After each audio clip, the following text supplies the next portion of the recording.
ராஜராஜ சோழன் ஹிந்து அல்ல தமிழன். ராஜராஜ சோழன் என்றாலே நம் மனசில் ஒரு பெரிய சிவன் கோவில், வீர சோழ சாம்ராஜ்யம், கலையும் கலாச்சாரமும் நிறைந்த நாடு நினைவுக்கு வரும். ஆனால் ஒரு முக்கியமான விஷயம் இன்று தவறாக புரிந்து கொள்ளப்படுகிறது.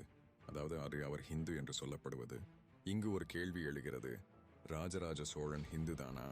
இல்லை, அவர் சிவபக்தர். ஆனால் அவர் காலத்தில் ஹிந்து மதம் என்பது ஒரு அமைப்பாகவே இல்லை. வரலாற்று உண்மை, ஹிந்து என்ற சொல் எப்போது வந்தது? இது ஒரு பெர்ஷிய பாரசீக வார்த்தை. சிந்து நதி கடந்த மக்கள் என்று பொதுவாக சொல்வதற்கான ஒரு பெயர். மத அடையாளமாக இது 300-400 ஆண்டுகளுக்கு முன்புதான் உருவாக்கப்பட்டது.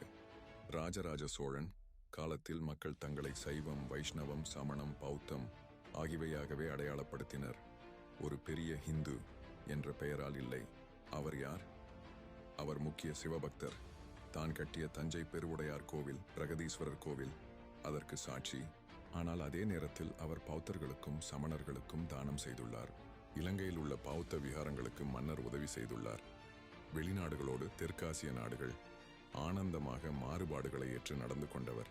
அவரது அடையாளம் மத அடையாளம் அல்ல, தமிழர் அடையாளம். அவர் தமிழை வழிகொண்டு ஆட்சி செய்தார். கல்வெட்டுகள் எல்லாம் தமிழில். சிவபாத சேகரன் என்று தன்னை அழைத்தார். பெண்களுக்கு நிலம் வழங்கியவர், சமத்துவத்தை உணர்ந்தவர்.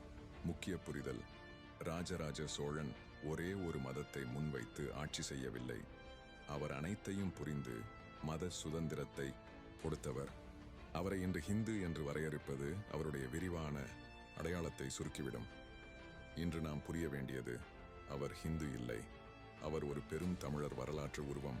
அவர் சைவ பாரம்பரியத்துடன் இருந்தவர், ஆனால் மத நலிவில்லாதவர்.